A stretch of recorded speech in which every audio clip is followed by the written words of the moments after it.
নন্দিনী ছোট থেকেই এই ছোট্ট বাগানে থাকতে খুব পছন্দ করত। এই ছোট্ট বাগানটি ছিল শহরের কোলাহল থেকে প্রায় অনেকটা দূরে, গ্রামের এক নিরিবিলি এলাকায় বললেই চলে। পেশাগত দিক থেকে নন্দিনী কিন্তু সফল একজন মানুষ, একটা সরকারি স্কুলের শিক্ষিকা সে। বেশ কিছুদিন হলো তার বিয়েও হয়ে গেছে, একটি ফুটফুটে কন্যা সন্তানের মা সে।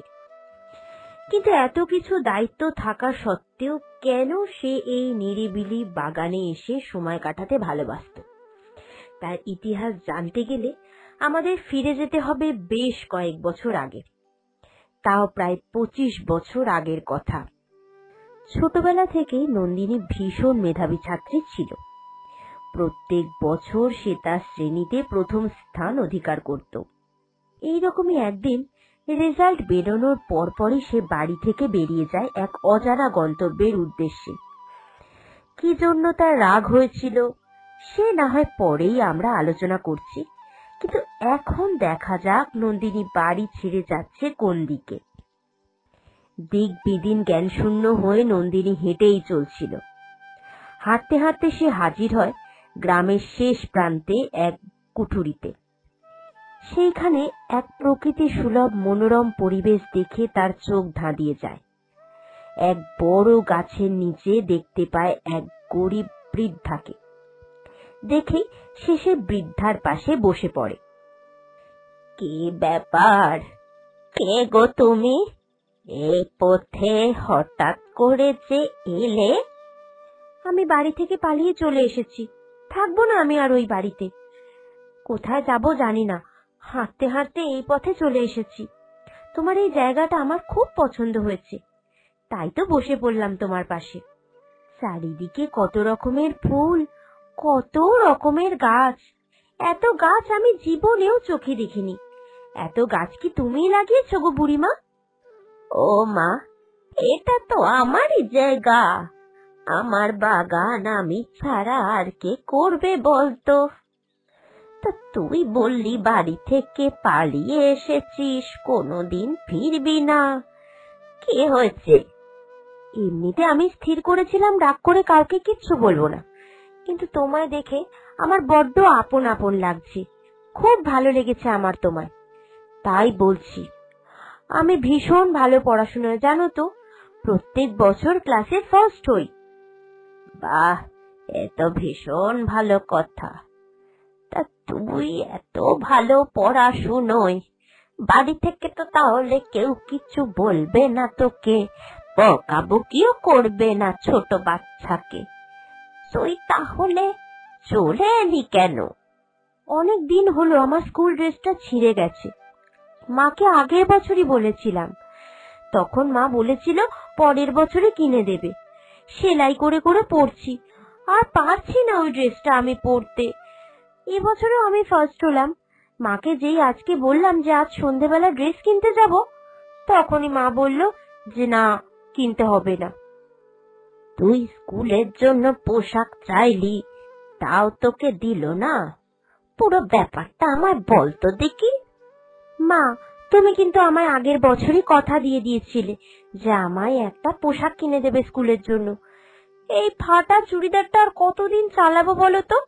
কেন রে, পরা যাচ্ছে তো, এই যে সেলাই করে তো ভালোই দিব্য চলছে, এই বছরটা চালিয়ে নে না। তুমি কথার খেলাপ কেন করছো? তোমার কথা মতো আমি এবছরেও ভালো রেজাল্ট করেছি, আমার তো একটা পুরস্কার তোমার দেওয়ার কথা, না হয় আমায় ছোট্ট উপহারটুকু দাও।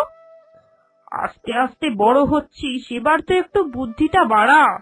টানাটানির সংসার আমাদের, কাল কি খাবো তার ঠিক নেই, আর তার উপর তুই আস্তে আস্তে বড় হচ্ছিস, উঁচু ক্লাসে উঠছিস, পড়াশোনার খরচও বাড়ছে, কোথা থেকে এত কিছু চালাবো বল দেখি? তার উপর আবার তোর নতুন বায়না, নতুন স্কুলের পোশাক। এই তো দশম শ্রেণীটা হয়ে গেলেই একাদশ শ্রেণী, তখন তো আর এই চুড়িদার পরে যেতে হবে না, শাড়ি পরে যাবি, তখন এমনিতেই তো নতুন পোশাক কিনবো। আর একটা বছর কষ্ট করে চালিয়ে নে না। ব্যাস, এই কথা শুনে আমার খুব অভিমান হয়েছে, সেই জন্যই আমি চলে এসেছি এখানে। বোকা মেয়ে, এইটুকু কারণে কেউ রাগ করে মায়ের ওপর? মায়ের কত কষ্ট তুমি সন্তান হয়ে না বুঝলে আর কে বুঝবে। ঠিক আছে, আমি তোমাকে স্কুলের পোশাক কেনার জন্য টাকা দেব, আর এই বাগানের সুন্দর সুন্দর ফল ফুলও দেব, তুমি বাড়ি নিয়ে যেও, কেমন?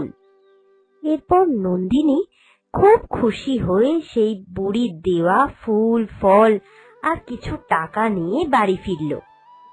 আর এইদিকে সকাল থেকে মেয়ে বাড়ি ফেরেনি বলে নন্দিনীর মায়ের তো চিন্তায় একেবারে মাথায় হাত। যে নন্দিনী বাড়ি ফিরল, কি রে মা, তুই কোথায় গিয়েছিলি? আর তোর হাতে এই সব কি রে? বলছি মা, বলছি, আগে তো ঘরের ভেতরে যেতে দাও। তারপর নন্দিনী সমস্ত কথা খুলে বলল। সব শুনে তার মা বললেন, না না না, এই মহিলাকে আমার সুবিধাজনক লাগছে না। কোথাকার না কে, এখন তুই জানিস কি না কি হয়ে যাচ্ছে চারিদিকে? নিশ্চয়ই তোকে কেউ ফাঁদে ফেলার চেষ্টা করছে। না গো মা, তুমি বিশ্বাস করো, এরকম কিচ্ছু না। আচ্ছা ঠিক আছে।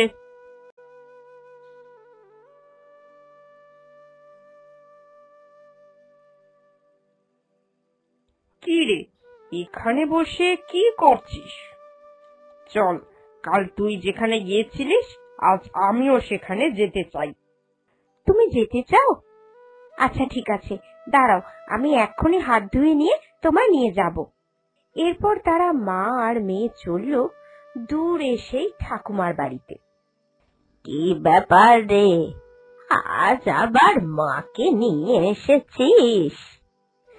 কাল তোমার মেয়ের সঙ্গে প্রথম পরিচয় হলো, খুব ভালো মেয়েও।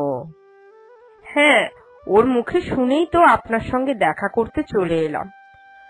আপনি ওকে পোশাক কেনার টাকা দিয়েছেন, সাথে কিছু ফল ফুল ইত্যাদিও দিয়েছেন। এই দুনিয়ায় আজও এইরকম ভালো মানুষ আছে, সেই ভেবেই আমি আপনার সঙ্গে দেখা করতে চলে এলাম। আপনার সাথে দেখা করার লোভটা ঠিক সামলে উঠতে পারলাম না, তাই আর দেরি নয়, আজই এলাম। বেশ ভালোই করেছো। আমি জানি তুমি কেন এসেছো। আজকালকার যুগে অজানা অচেনা মানুষ এত সাহায্য করে, এক প্রকার সন্দেহ নিয়ে তুমি এসেছো। তা বেশ ভালোই করেছো। দিনকাল যা পড়েছে, সহজে কাউকে বিশ্বাস করা নয়। আপনি কি করে বুঝলেন? আপনি কি অন্তর্যামী নাকি? বাবা, চুলে আমার এমনি এমনি পাক ধরেনি। তবে তুমি কোনো চিন্তা করো না, তোমার মেয়ের সাথে আমি খারাপ কিছুই করব না। একা মানুষ তো, সময় কাটে না, তাই ও যখন কাল এলো খুব ভালো লেগেছিল ওকে, তাই সামান্য উপহার দিলাম আর কি। তবে আপনার এই বাগানে এসে আমার মনটা সত্যিই ভরে গেল। কি সুন্দর শান্ত পরিবেশ, চারিদিকে কত সুন্দর রকমারি ফুল, ফুলের ঘ্রাণ। আহ, মনটা সত্যিই খুব শান্ত হয়ে গেল। কিন্তু আপনি এখানে একাই থাকেন? কবে থেকে রয়েছেন এখানে? কোনোদিন তো চোখেও পড়েনি। অবশ্য গ্রামের এই দিকটায় আমরা আসি না, কিন্তু তাও কোনো হুদিসও পাইনি এতদিনে আপনার।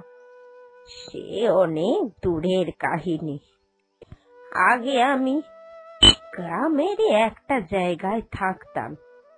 এই গ্রামে নয় গো, বিলাসপুর নামের দূর এক গ্রামে। গ্রামের স্কুলের প্রধান শিক্ষিকা ছিলাম। ভালোই বেতন পেতাম। সেই বেতনে আমার বাড়ির পেছন দিকের বেশ খানিকটা জমি কিনে বাগান তৈরি করেছিলাম। মনের মতো গাছপালা করেছিলাম। দিনকাল খুব ভালোই চলতো। তখন আমার বয়সও খুব কম। কিন্তু হঠাৎ করেই সেই বড় জমির দিকে নজর গেল এক প্রমোটারের। আমি কিছুতেই সেই জমি বিক্রি করব না, তাই জন্য প্রমোটার জোর করে ছল চাতুরি করে সবকিছু দখল করে নিল। আর তাদের গায়ের জোরের সঙ্গে আমিও পেরে উঠিনি। নির্বিচারে গাছগুলো ধ্বংস করছিল। আমার এত বছরের পরিশ্রম ওরা মুহূর্তের মধ্যেই শেষ করে দিল। পেছনের সেই বাগানটাতে উঠল বড় বড় কমপ্লেক্স। ওই কংক্রিটের দেওয়ালে আমার যেন দম বন্ধ হয়ে যাচ্ছিল। তাই সবকিছু ছেড়ে ছুড়ে বাড়ি বিক্রি করে এই ছোট্ট জমিটায় আমি নিজের বসবাস স্থাপন করলাম। রিটায়ারও করে গেলাম, কোনো পিছুটানো রইল না। এই নিরিবিলি পরিবেশে শান্তভাবে নিজের মতো সময় কাটাচ্ছি। আর আমার এই সন্তানের মতো বাগানটাকে নিয়ে বেশ ভালোই রয়েছি। কাল তোমার ছোট মেয়ের সঙ্গে যখন দেখা হলো তখন খুব ভালো লাগলো। একা থাকতে থাকতে জীবনটা কেমন একঘেয়ে হয়ে গেছিল। ওর সঙ্গে কথা ভুলে মন খুব হালকা হয়েছিল। তাই তো সামান্য কিছু উপহার দিয়েছিলাম। তুমি কোনো ভয় পেও না। সত্যি এই জগতে আজও আপনার মতো মানুষ রয়েছে। প্রকৃতিকে আমি বড়ই ভালোবাসি। তবে জানো তো, মানুষ অত্যাধিক সুখ বিলাসিতা টাকা পয়সার জন্য আজ বুঝতে পারছে না প্রকৃতির ধ্বংস করে যে তারা নিজের কি ক্ষতি করছে। আজ বুঝতে না পারলেও ভবিষ্যতে একদিন ঠিকই বুঝতে পারবে। আমাদের আবহাওয়ার এই পরিবর্তন তো এই সব কিছুর জন্যই। তবে তোমায় একটা অনুরোধ করতে চাই, মাঝে মাঝে সময় পেলে ফাঁকতালে একটু আমার সঙ্গে গল্প করে যেও। তোমরা দুজন আমার বাড়ি এলে খুব ভালো লাগবে। এইভাবে কেটে গেল বেশ অনেকগুলো বছর। সময়ের ভারে আস্তে আস্তে সেই বুড়িমাও একদিন মারা গেলেন। নন্দিনীও বড় হয়ে উঠল। সেও তার বুড়িমার মতো স্কুল শিক্ষিকা হয়ে উঠলেন। তবে নন্দিনী বড় হবার সাথে সাথে সে কিন্তু তার বুড়িমার কথাগুলো মনে রেখেছিল। কোনো অবস্থাতেই বুড়িমার জমি সে নষ্ট হতে দেয়নি। বুড়িমার সেই বাগান সেও একই রকম ভাবে যত্ন সহকারে রেখেছিল। এমনকি নিজের বাড়ির পেছন দিকেও সে বড় একটি বাগান তৈরি করেছিল। আর সময় পেলেই বুড়িমার বাগানে এসে বসে থাকত। বুড়িমার স্মৃতিচারণ করে সে তার দিন কাটাতো।